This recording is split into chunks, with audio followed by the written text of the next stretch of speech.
Rana Foroohar and her amazing new book, Homecoming. So we're going to give just a few minutes to get everyone on. We know there's a lot of interest, so welcome, and we will start our conversation in just a minute or two. But to make sure you know you're at the right place, it's the American Economic Liberty Project's book club. We are going to be discussing with Rana Foroohar her new book, Homecoming, which I recommend everyone go get. It's actually totally readable, and it covers a lot of the issues around globalization, corporate power, the failure of the current model, and what could happen next. But it's not boring. And as someone who spent a lot of time trying to unpack this stuff, this is an eminently readable version of the stuff you got to need to know. So small pitch there for the book, which certainly I'll repeat. I think we have a bunch of people who are with us, and I think I may actually now start with an introduction of Rana, our guest. But first, American Economic Liberties Project has this series, Thinking Big, where we take cutting edge authors, and we're honored to have them come join us in a conversation about a new book that they have written. And this particular book basically covers all of the issues that are affecting most of the underlying goals and themes we're seeing playing out in the election that's going to happen in the next 10 days. So just to start with an introduction of Rana, she is now the global business columnist and an associate editor of the Financial Times. She's based in New York. She's also CNN's global economic analyst.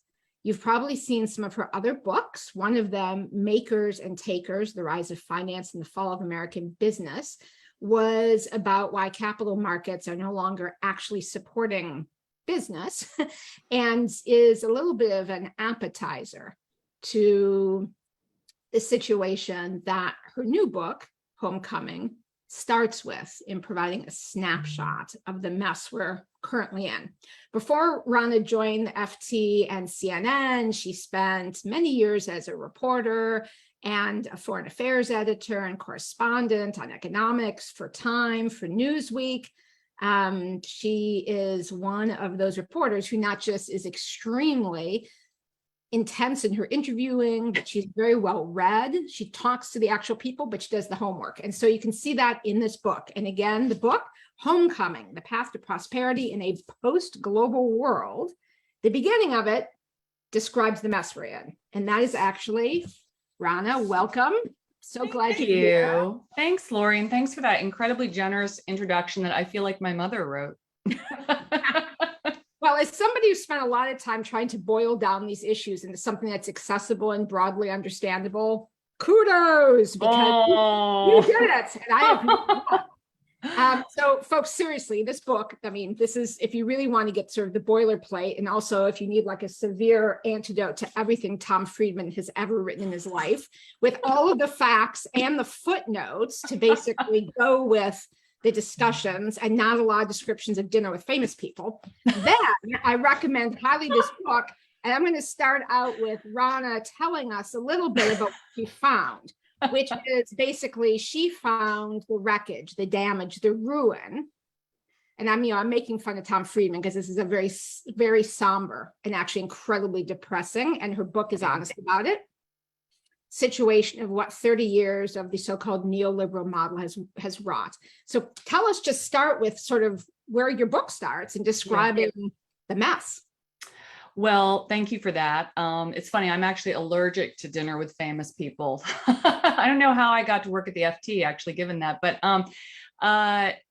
I guess I started in some ways this book with a felt experience of what neoliberal economic policy has done to a lot of the country. So as you kindly mentioned, I've worked for a lot of global publications. I was a foreign correspondent for about half my career, and kind of came up at a time where questioning the neoliberal paradigm, and by that, just to unpack that, word, which is used in a lot of different ways, this idea that capital, goods, people were all going to kind of seamlessly travel across borders, and most importantly, that they were going to land where it was best and most productive, and that was going to be great for everybody all the time.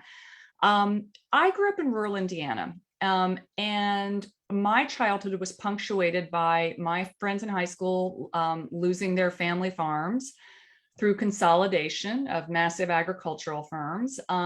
Some of those families went to work in factories, but the factories were also being hollowed out from the 90s onward because of neoliberal trade policy, outsourcing to the cheapest labor spots. And so I kind of knew in my gut that there was something wrong with the conventional economic wisdom. And as I traveled through the circles that I was traveling in, and I began to see the decisions that were being made, it also became clear to me, and this was kind of the topic of my first book, that gosh, all of our companies are, or many of our companies, most of the big ones, are making these really short-term decisions that are actually terrible, not only competitively in the global marketplace, when you think about countries like China that are competing for the 50-year horizon, not the quarter, but even relative to their own future interests in 3 years, 5 years. And it's just like, why? What's going on? And maybe I'll kind of encapsulate the book thesis by sharing a conversation that I had that is in the intro of the book, because it was just one of those conversations that you have sometimes as a journalist that stick in your head for years. I had actually gone to see Richard Trumka, the late leader of the AF. I know, right? I mean, amazing. Talk about a reader, by the way. I mean, like, his office was stacked and he had read all the books. Former, before he became a labor leader lawyer, he had been a coal miner in Pennsylvania, lived the sort of brutality of anti-union sentiment, consolidation. Anyway, I wanted to understand, for my first book, actually, some of the short-termism and also why labor wasn't valued. I mean, I had actually grown up in factories. My dad ran factories. He was an engineer, he was a plant manager, and then he later started his own small manufacturing business. And so it was always very clear to me that the workers on the line and labor in general actually had a lot to offer. And in fact, and this is something that really was pounded home when I was a foreign correspondent in Europe, that methodology of management and labor working together was important. So anyway, I go to interview Rich and I'm like, what was going on in the 90s? Like, why were we doing what we were doing? Why were we cutting these trade deals in this way? What was the conversation that you were having around NAFTA, around the accession of China into the WTO, which happened in 2001? And he said, well, I remember a policy person from the Clinton administration coming and having a chat with me about this. And he said, look, I know that this is going to be tough for labor, but don't worry, it's going to get better. It's going to be a huge hit, but then eventually wages are going to level out, that leveling out, leveling up, whatever you call it, that's supposed to happen globally. And then it's going to be fine. And in the meantime, we're all going to get cheaper TVs and, prices are going to go down. It's all going to be good. And Trumka said, well, how long is that leveling out going to take? And the policymaker said with a straight face, 3 to 5 generations. And that was my hometown, is my hometown, which went 76% Trump. For reasons I actually, even though I'm a registered Democrat, completely understand. This sense of both parties amongst working people, a sense that both parties were somehow beholden to policies, not just in trade, but in finance, in kind of economic policy in general, that were good for the global economy as a whole, but weren't necessarily working at the nation state level. And so what I did in this book was kind of go back and start dissecting that in 2 ways. I looked at it from a big picture standpoint. What really happened from the 80s onward? And, in the 80s, of course, you saw the Reagan-Thatcher revolution, you saw the unleashing of global capital, you saw big companies going abroad, big companies getting bigger. But then by the 90s, you saw the unleashing of global trade, and that happened not under the Republicans, but under Democrats. And then I think you really started to have that witch's brew of, gosh, what is the party for working Americans? What is the politics and the economics for working Americans? And so I think that that's where we are now. I think that the fact that the global economy has run so far ahead of national politics, not just in this country, but in many countries, is the reason for the kind of polarization that we have. It's the reason for the fact that we can't get anything done right now, or very little done in Washington. And so I looked at that, and then I'll stop now, but I also wanted to kind of report the stories on the ground of people living this. And also, to be fair, to report the good news, because I actually think that we will get to a better place out of this bumpy period. The world is not flat, sorry, Tom. It's bumpy, but we're going to get to a better place. But we have to figure out the right way to get there. And I looked at that through food, textiles, and technology. And I want you to talk in some detail about that vision, the optimistic vision forward, because it's a different take on what comes next. And I think a lot of people have come to, and it's a much happier place where I'd like to live than where some people think we're going. But before you get there, because you've done a really good reporting job of exactly that, which is practically unpacking what has been the actual lived experience. Like why in your hometown in Indiana, in my hometown in Wausau, Wisconsin, small, medium-sized town, used to have lots of manufacturing, central Wisconsin, there has been, just a wipeout of generations of people who had, a job where one person worked, a lot of union jobs. They had a middle-class life with a fishing boat and a cottage, and and they had that could be achieved with one person working full-time. And now it's it's a much different place, and the politics also reflect it. So what do you think are sort of the 4 or 5 most shocking and compelling things, if it were a speed round, that this regime has done that people can sort of identify with and go, oh, that like deaths of despair, which to me is my number one. What are your 5 or 4 or 6? Gosh, that's a great question. Well, deaths of despair are really the result of these policies. As we know, that's been well documented. I would maybe pull back and say, okay, what was the model predicated on? And what did those things end up doing in the real world? And I would say that the last 40, 50 years of globalization, neoliberal globalization, has been predicated on 3 things: cheap capital, and in particular, really, really low interest rates, declining over, roughly 40 years until quite recently. And again, this is what I explored in my first book, that didn't encourage the right things because of some of the policy tweaks that were made. So if you look at, in the 1980s, things like stock buybacks become legal again. They used to be considered market manipulation, this idea of a company going out and buying up all their shares in the open market and artificially jacking up the price. That becomes legal. Then in the Clinton administration, you start to see those stock shares compensation being tax preference. So basically you get Silicon Valley and then the rest of the country offering 80% of corporate pay in stock. So, is it any wonder then that companies basically want to raise their share prices, and they'll do anything to do that? Well, what that meant, just this is one real world aspect, is that they stopped building things in America. Anything that you had to invest in, a new factory, worker training, R&D, even basic R&D, became something that you were actually penalized for in the marketplace. So there's this tremendous hollowing out of the American company. So that's point number one. The other thing that our model was predicated on was cheap labor, and that was mostly coming from Asia, and in particular from China. So a lot of those companies were essentially doing what, Harvard Finance MBA 101 would tell you to do, which is get your costs off the balance sheet, treat labor as an expense, not a resource, and just outsource, outsource, outsource. And one ramification I always think of, because it's just so stark, is the Rana Plaza factory collapse, which happened. I could name 10 things like this, but that was that horrible incident where you had big brands like Walmart and H&M outsourcing. There's maybe 10 or 12 links in that supply chain. Pretty soon the risk starts to disappear, almost like the risk disappeared in those subprime mortgages. They've been spliced and diced so many times. It's very similar.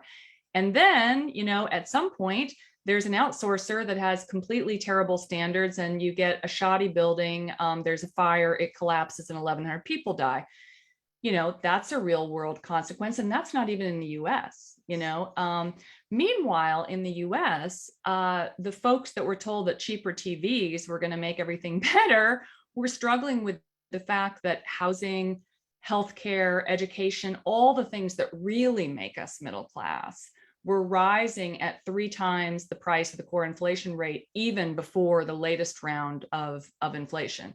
So another real world example. Final thing I would mention that the old model was predicated on was cheap energy. And that's something that's really hitting Europe right now. Obviously, Germany's realized, hey, not such a great idea to get all your gas from an autocrat, from a crazy autocrat. I mean, like, I have to say, I'm like, I was just talking about this before we went on air with Matt, that the willful blindness of Europe in this respect, and in particular of Germany, has just been, it's crazy making to me.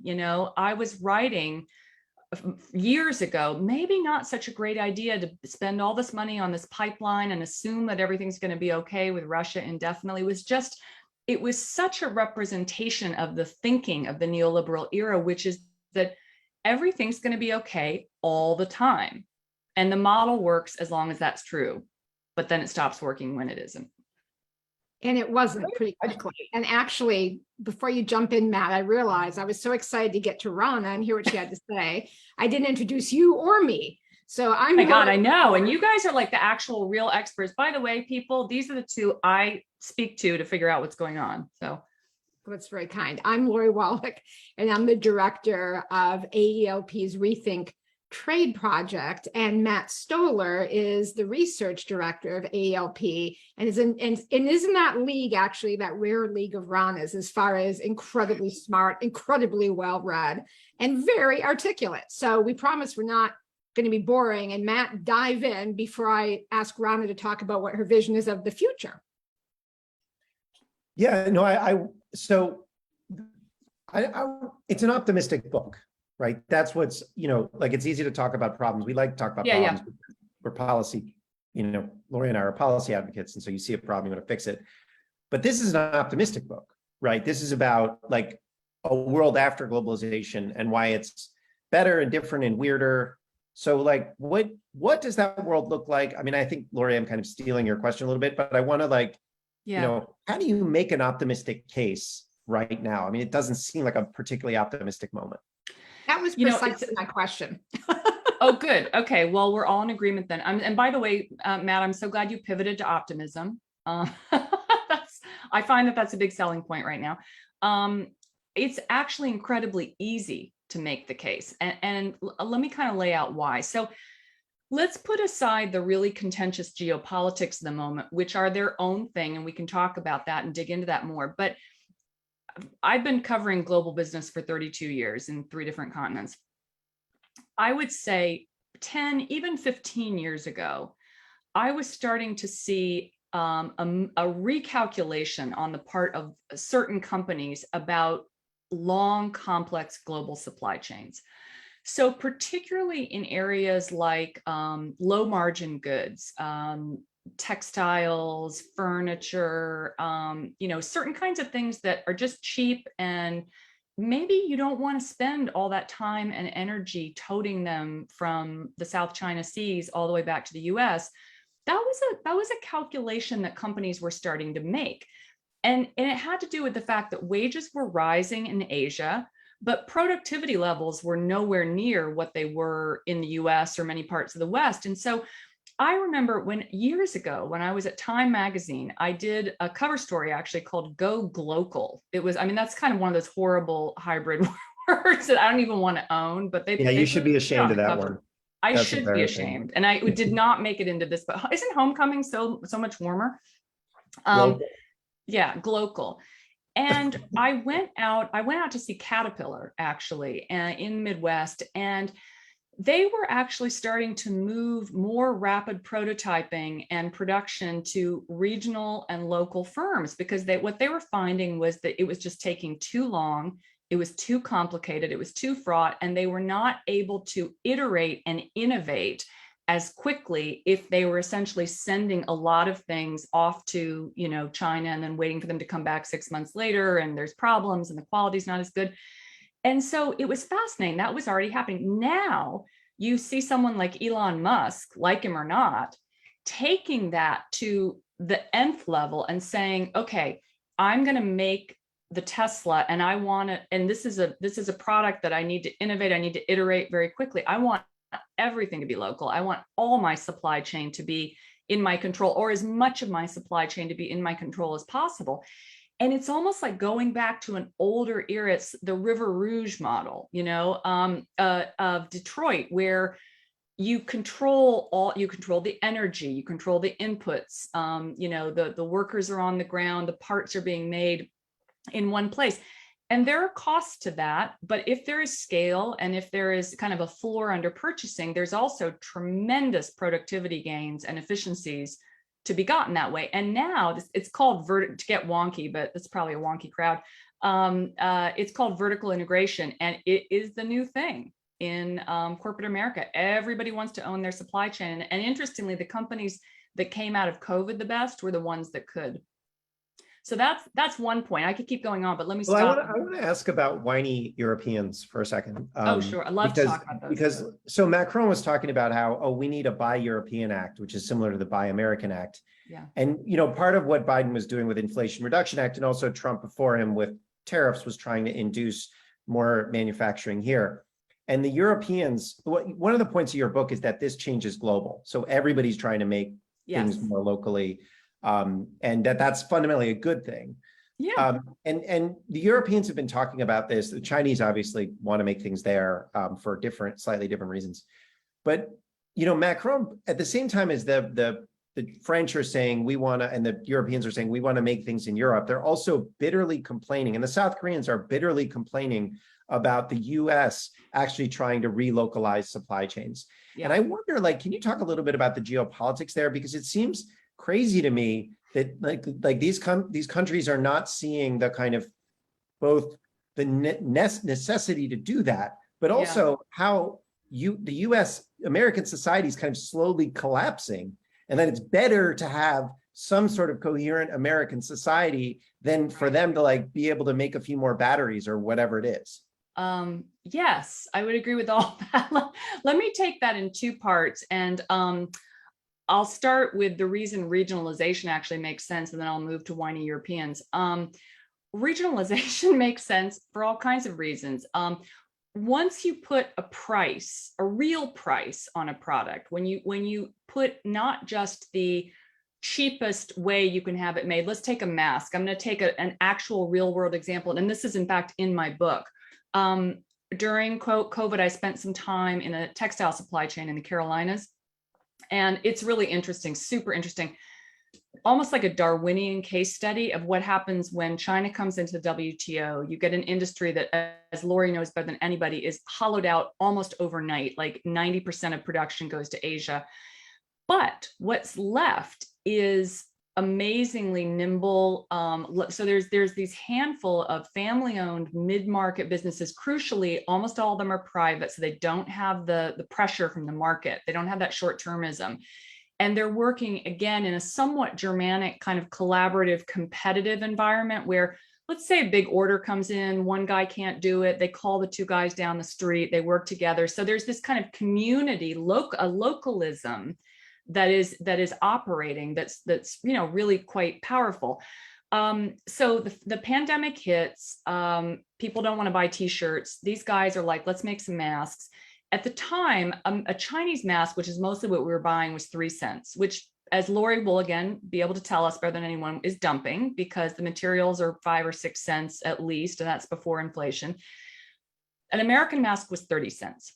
During the course of the pandemic, that price differential got down to 10 cents. So you've got an American mask that's 10 cents, a Chinese that's 3. But if you tally in the true labor standards, the true environmental standards, do you want a product made by tiny fingers in Xinjiang, or do you want a product made by someone who's actually being paid a living wage, and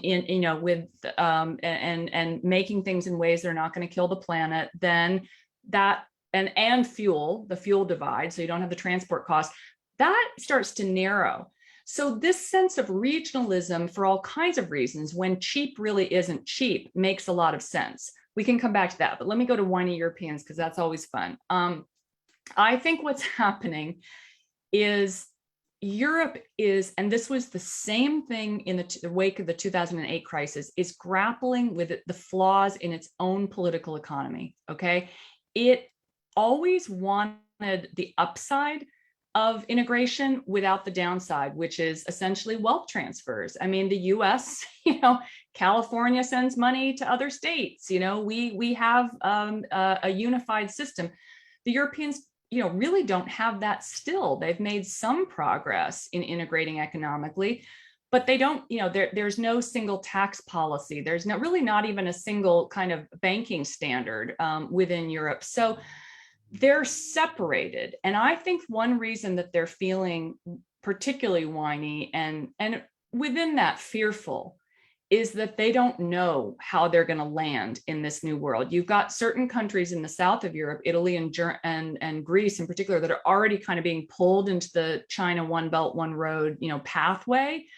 You've got Germany, which is hugely dependent actually on Chinese exports and Russian gas. I mean, what a Faustian bargain, and is now just like, oh my God, we've got to get out of this, but it takes time. And right now the priority is energy, but there's, China and exports, and how do we, we still want to imagine ourselves as the world beater in this particular, industry or that industry. Do we want to work with our American partners? And so I think there's a lot of soul searching going on about, are we unified? And if we're not unified, are we going to be part of a transatlantic alliance? I don't think they figured it out. And then throw in Brexit and you get a lot more pain. So that's what I think is going on. So just we can talk more about whiny Europeans, but just to— Yeah, I'm curious what you guys think. Do you guys agree with that, or do you have a different analysis? Matt, you want to dive in? Because I want to dig back into the book, but Matt probably has a view about this. Matt has a view about many things, and they're generally very smart. I mean, well, what I think you're seeing, everyone is wrestling with this problem where they know that the existing model of risk management is dangerous, and corporate America has not decoupled from China, right? Yeah. So like there's a sort of sense that America is like willing to do it, but we actually haven't done it. And I think Lori can, a lot of the PPE industry that we brought back during COVID has since gotten re-offshored to China. So it's like the rhetoric here is, and we did some fancy stuff with chips. The rhetoric here is better, I guess, more overt than what's happening in Europe, but the indecisiveness, the unwillingness to pay anything really to transition is, I think, in common. But I think that the Europeans have an additional problem because they get free defense from the US and they don't want to admit it. 100%, yeah. So they're like addicts, and they also think they're better than we are, which I don't really know why, but because there is a lot of virtue signaling in Europe, I will say. I know they keep throwing stuff on oil paintings, really weird, but like but the structural problems are very similar to the ones in the US. I mean, oh yeah. They're dealing with the same market power issues and the same energy, it's very similar. It's not the same, but it's very similar. They're just a little bit more annoying. I think there's also, though, an element that there's like a sort of strange rhetorical ideological thing that's specific to Europe, where in the US, when we talk about populism, we have a progressive version of it and a history of it. And we have, people like my state of Wisconsin's fighting Bob La Follette. And the idea of populism is basically an economics that is aimed at supporting the most of the population and having the political economy be our government does what we need for most people, it's not captured. Versus this idea of populism, or the idea of even thinking as a nation, as a region almost, there's a history there that makes it very awkward. And so that leaves a vacuum, I think, psychologically. And I've noticed this in decades of working in Europe, where that very smart people who understand the policies of neoliberalism have failed are very nervous about talking about some of the instrumentalities you need to break up that behemoth, because it sounds kind of nationalistic. It sounds I think they're afraid of democracy. Well, That's interesting. Well, Quinn Slobodian, I think would argue some of that. Lori, you just hit something. You connected a couple dots that I sort of look at in my book, but I hadn't connected them in quite that way. That this fear, which I do encounter this, it's funny, as an American writing for a European publication, I have to watch the language that I use, because I agree, I'm familiar with a populism that is essentially about the populace, and is not about nationalism or fascism. But in Europe, I think you're right that these ideas evoke the 30s, and the 30s understandably make everybody really nervous. And interestingly, the 30s were also the point at which the neoliberal model was born.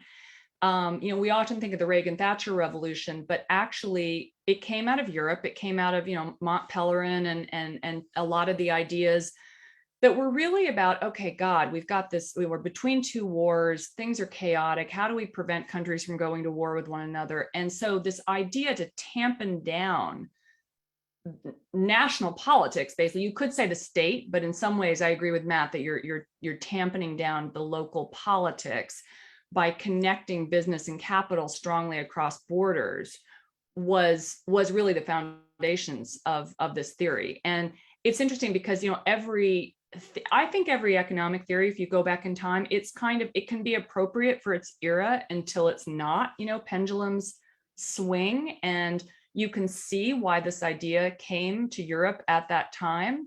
Mercantilism, in the 18th century made sense for a little while, then laissez-faire, then Keynesianism, now neoliberalism.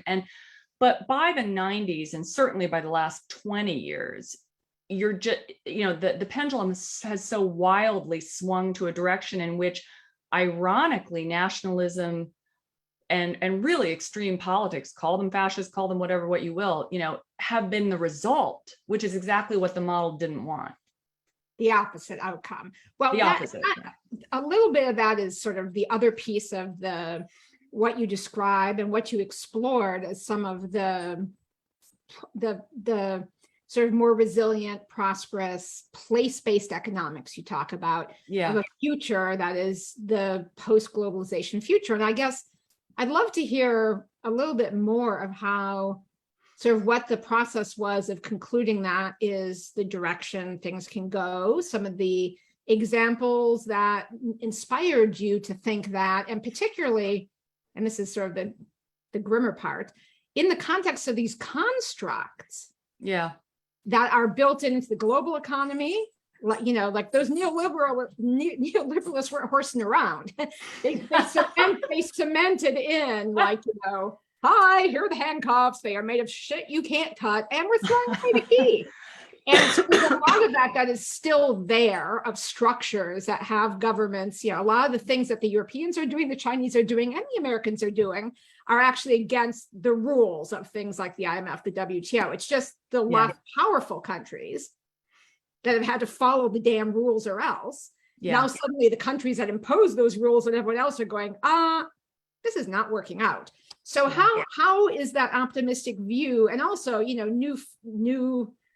new factors about, just what basically venture capital is doing? There's a lot of worrisome things going on. How do you get to that optimistic view? Yeah. Okay. So I don't want to discount the fact that there's a lot of headwinds, no doubt. I mean, and just, to your point, when you look, and I do look in the book, there's really a fantastic UNCTAD, UN Trade and Development Group report about the big, they did a really precise measurement of, look, who benefited economically in the last half century from globalization. And the two biggest entities were the Chinese state and multinational corporations. That was the bargain: cheap capital for cheap labor. That's why you have, economists like Larry Summers, for example, will point to, everybody got wealthier, 1.3 billion people lifted out of poverty. Right, true. But within almost every country, a huge wealth gap emerged because the bulk of that capital went to those two entities. That's why, just, one stat that always kind of blows my mind when you think about that Wall Street, Main Street divide in the US is that 85% of stock is owned by the top 10% of the population.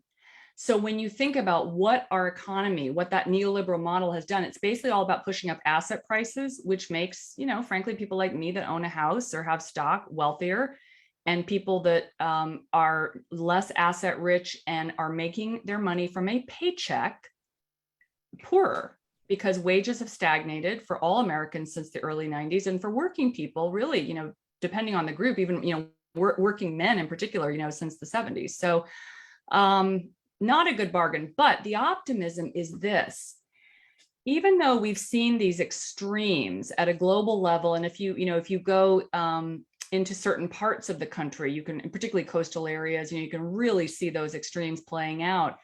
There's plenty of areas that just aren't like that. And a lot of them are in places like where you and I grew up. So even though, my town was hit hard, there are other places like Kansas City, for example, that has just a much more diverse economy. And so one of the things I started looking at were, what are the characteristics of places where there is a broader based shared prosperity? And they tend to have much more mixed development economically. Not everybody is a banker or a software developer.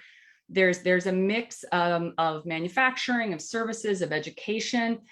There tends to be, and this is interestingly, particularly in the Midwest, there's a little bit of adoption of that Germanic model, perhaps it's cultural, where you have, even in the wake of, I think, Democrats mistakenly giving up on vocational programs. I think that was a terrible mistake. That was sort of we don't want to be classist. Well, better to be a plumber and make a couple hundred, $1,000 in New York. That was actually something I didn't know about. You put that the Democrats got rid of vocational programs in the late 70s. I didn't know that. Yeah, it was a class issue. They didn't want and I get it in a theoretical standpoint. People didn't want there to be a Germanic, like, you're a tradesman from grade 3, you get to go to the great, the Grande École if you're French, like that kind of thing.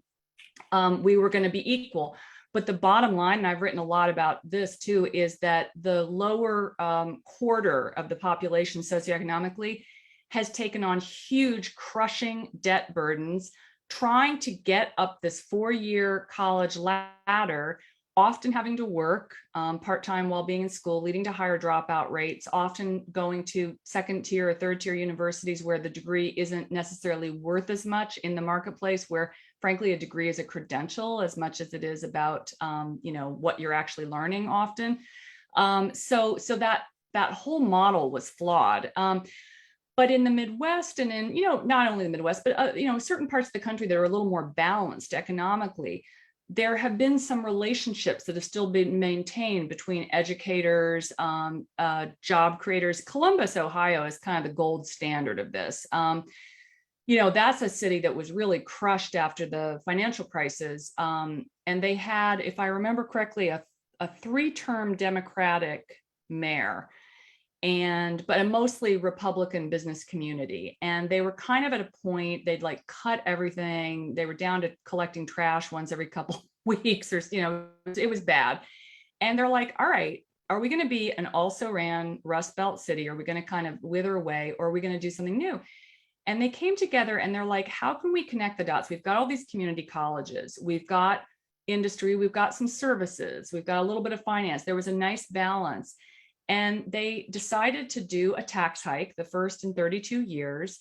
But some of the business leaders were allowed to sit on a civic council and talk about the ways in which the money could be used to bring in talent. So they made some decisions about building infrastructure, bolstering trade programs, and these kind of like, they're called Fraunhofer Institutes, I believe. They're like, it's a German word where you actually learn and kind of upskill the trades, and business and educators work together on this, bolstered those. And then they did some renovation of the downtown as well to bring in some knowledge workers from the coast.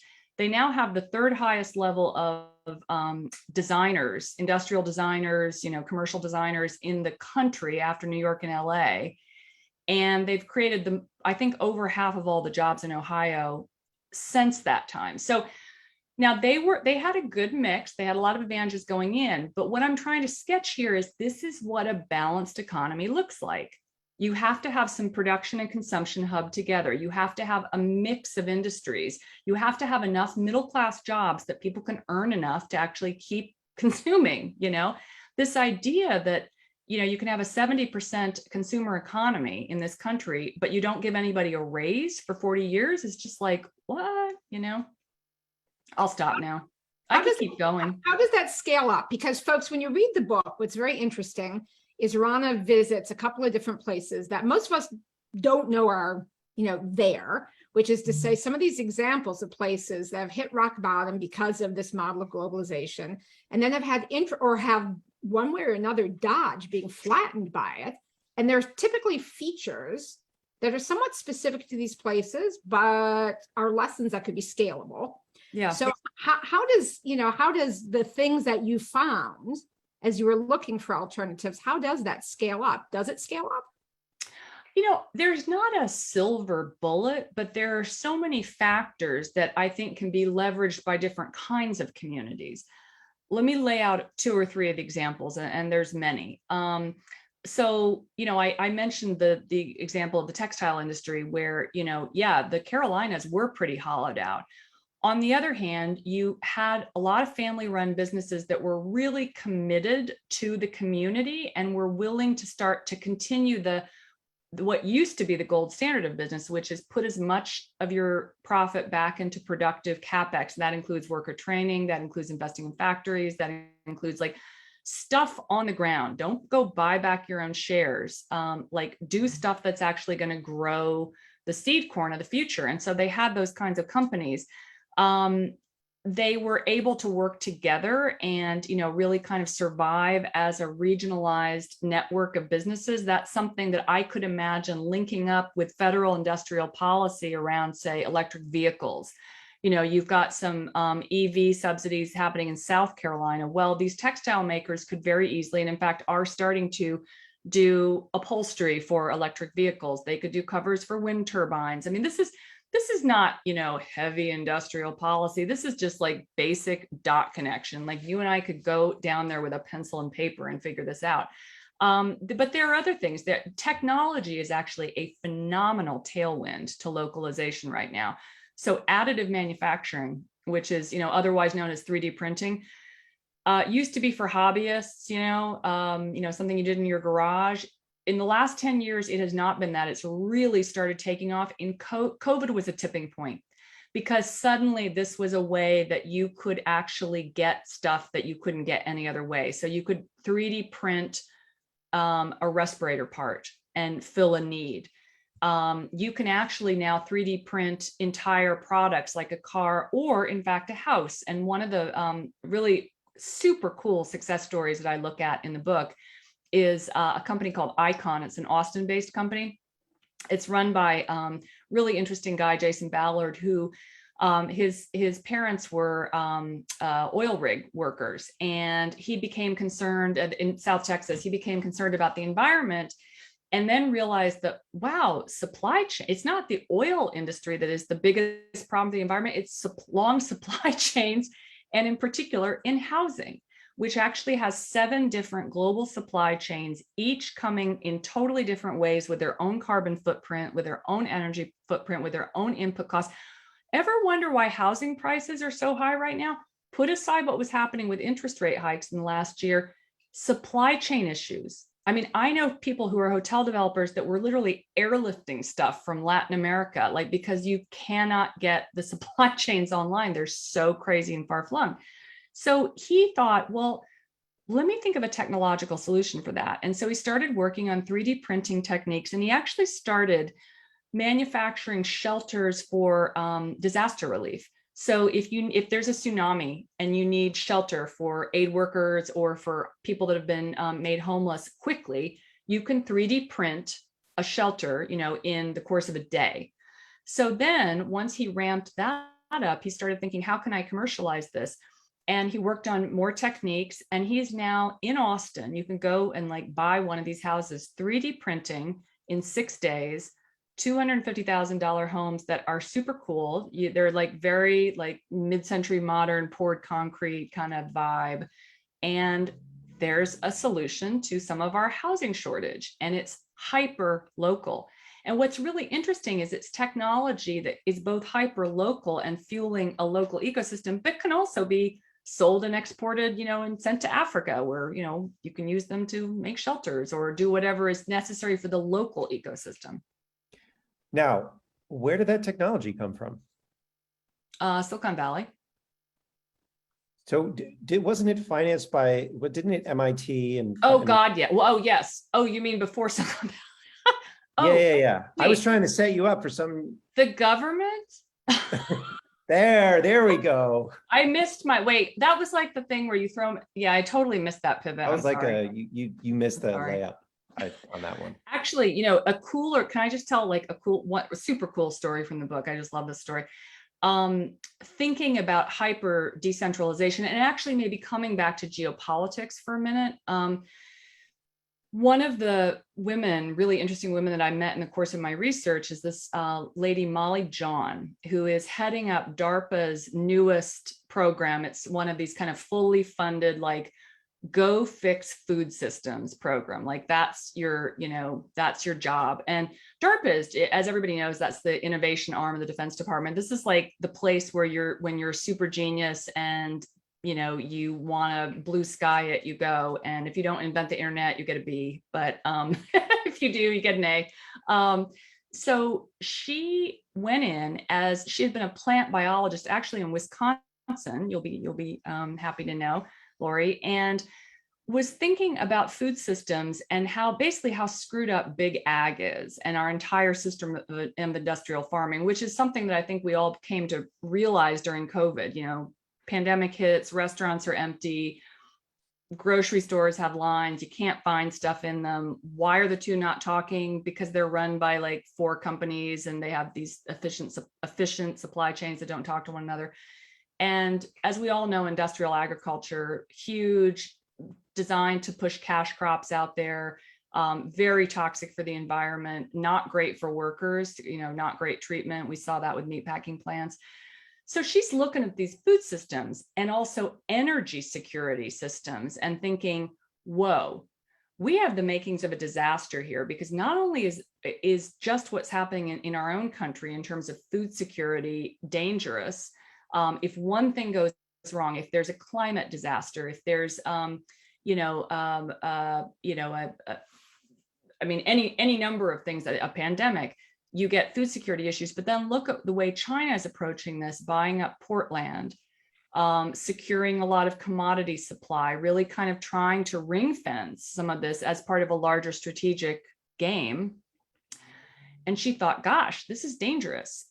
We need to figure out a new way. And so she is actually trying to invent hyper decentralized food production systems, which, I kid you not, if you've ever watched Star Trek, are literally like the thing that you say, I want a shake now, and you push it and it's and it comes up. She has figured out a way and it's going to be trialed in the military, for soldiers with nothing but a backpack generator to land in any given area. And as long as they have access to air and water and that electricity source, they can make a nutritional mix, essentially, from a microbial stew that can be created in that way. And her job now is to turn that into a little gizmo that we can all have at some point in our house, to make something to eat if we have any kind of a global incident in our food supply, which I think is like the ultimate in localization.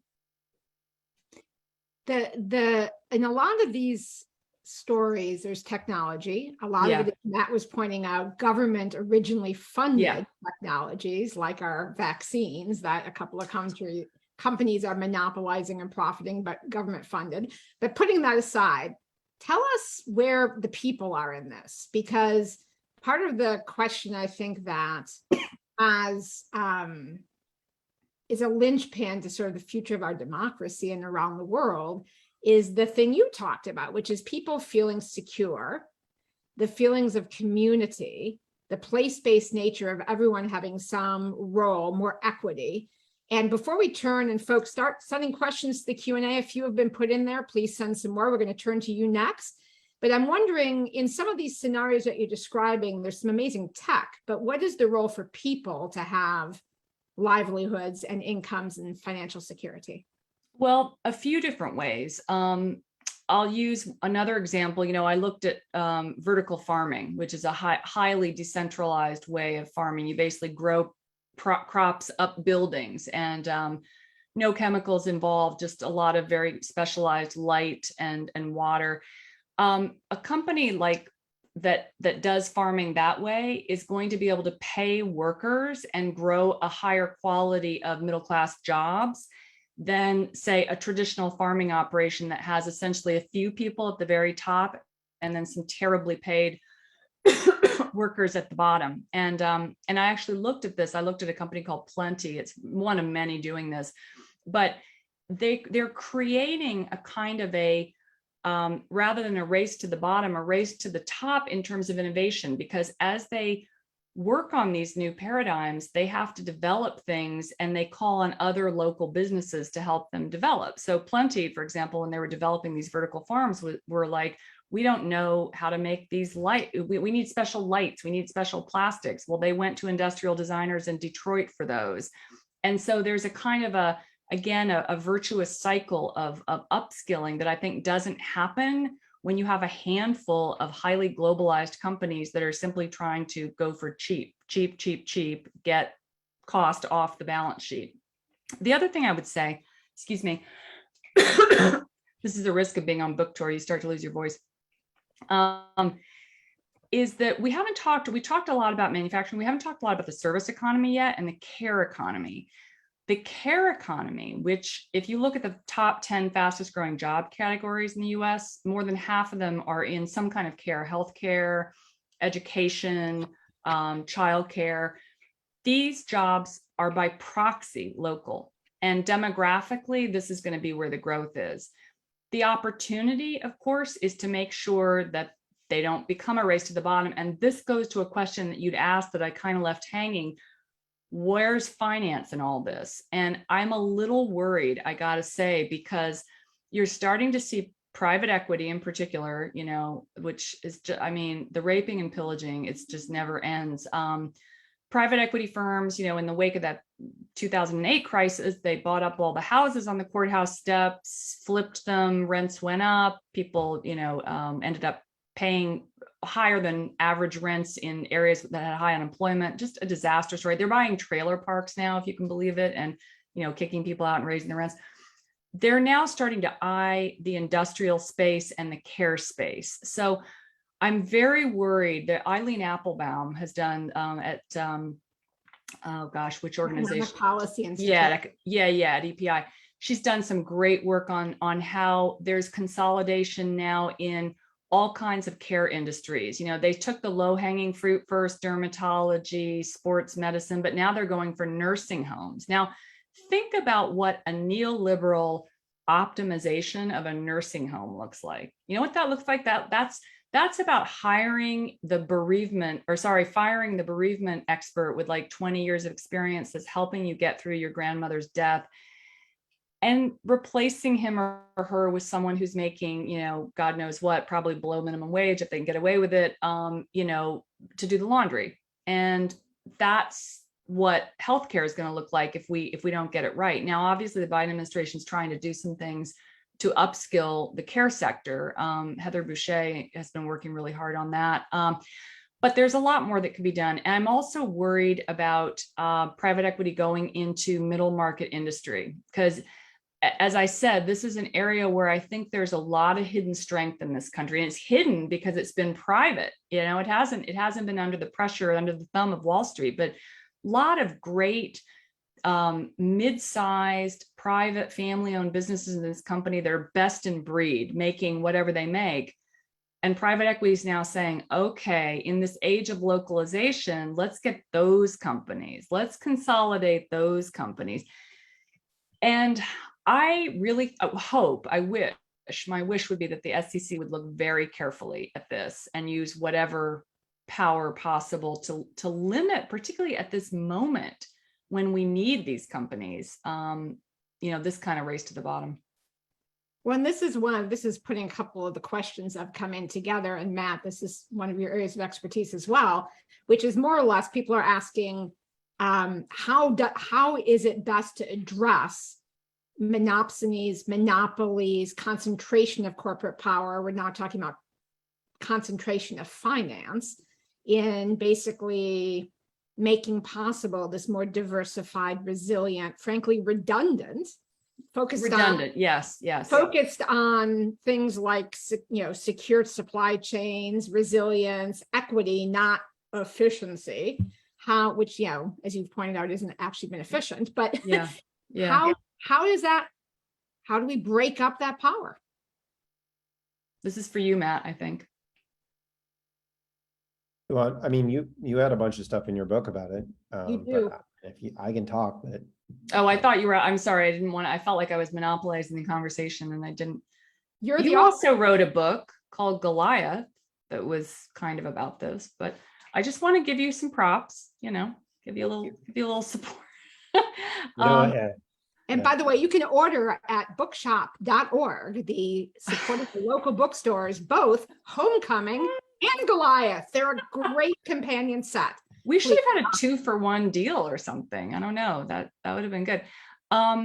Well, obviously what we need to do is to not only enforce existing antitrust policy, but I would argue think differently about antitrust policy. I mean, I know Matt agrees with this.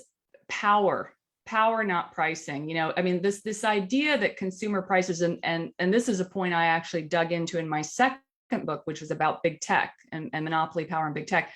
The idea of price as a metric for what is good for the consumer, it doesn't even fit anymore in a world of big data in which transactions are essentially barter transactions, where there is no understanding of price. And this is I think, quite profound thing that people need to understand in terms of how broken our capitalism, not even just like markets, but our capitalism is. Adam Smith would have said you needed 3 things for a functioning market. You need equal access to information, a shared understanding of what the transaction is, and a shared moral framework. None of those things are in effect when I'm buying something on Amazon, and none of those things are in effect when we are thinking about trade between the US and China, frankly. I mean, this is the core of the problem, that we thought there was going to be this one-size-fits-all solution in a highly complex global system.